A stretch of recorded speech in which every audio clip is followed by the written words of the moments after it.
ils veulent vous endormir pour pas que vous preniez votre pouvoir, pour pas que vous preniez conscience des choses autour de vous. Et ils utilisent plein de façons. Et là, sur cette vidéo, on va parler des chemtrails. Vous savez, les traînées dans le ciel que laissent ces avions.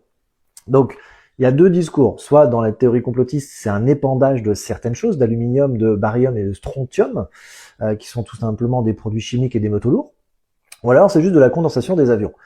Mais il faut comprendre. Alors, comment je peux savoir certaines choses? Parce que je le sors pas comme ça. Mon grand-père était sur Mirage 2, Mirage 3, l'armée de l'air. J'ai le bonheur de faire partie de groupe initiatique. Je suis entrepreneur qui a, on va dire, un certain succès. J'ai plusieurs entreprises et je fais partie des 1% qui gagnent très bien leur vie. Et je fais partie de groupe initiatique où je côtoie des gens bien placés dans certains domaines, dont un peu ce qui se passe dans le ciel. Et ils m'ont tous dit la même chose. La vraie condensation, c'est qu'en fait, il y a des avions qui font de la vraie condensation. Ça, c'est vrai.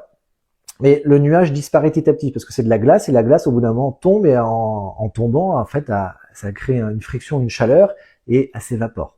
Donc quand le petit nuage part vite derrière, c'est de la vraie condensation. Mais quand le nuage reste longtemps et s'étale, ce n'est pas de la condensation. Il y a 3 aliments dedans. Aliments. 3 métaux lourds. L'aluminium, comme je vous disais, qui est très intéressant, je vous expliquais derrière. Le barium et le strontium. En fait, à la base, l'armée faisait ça parce que ça crée, on va dire, une fine pellicule pour que tout ce qui regarde du ciel, des satellites ou peut-être autre chose, ne voit pas. Parce que ça fait un immense miroir, ça fait un reflet et ça cache énormément de choses sur la zone où c'est répandu. Donc, c'est pour empêcher que quelque chose du ciel vienne.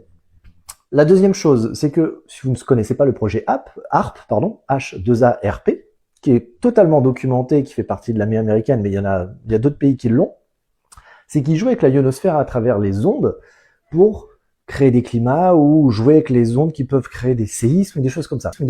Et c'est hyper documenté, donc si vous dites moi c'est théorie du complot, je vous invite à aller voir, c'est ultra documenté et c'est même officiel. C'est ça qui est dingue.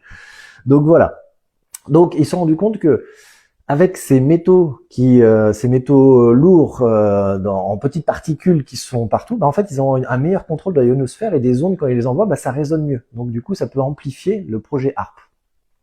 Et qu'est-ce qui s'est passé? Ils se sont rendus compte que, à la base, c'était pour occulter tout ce qui venait du ciel et de jouer avec les ondes dans la ionosphère. Ils se sont rendus compte que ces particules restaient et faisaient aussi empêcher, on va dire, une certaine, fréquence de lumière de passer. Donc ça la faisait renvoyer. C'est une fréquence de lumière de guérison. C'est une fréquence de lumière de régénération. Donc on n'a pas 100% de la lumière pour se régénérer parce que le soleil est un excellent régénérateur. C'est un nourrisseur de notre âme. Nous sommes des êtres de lumière. Donc si on nous coupe d'une certaine fréquence de lumière, ça pourrait compliquer les choses.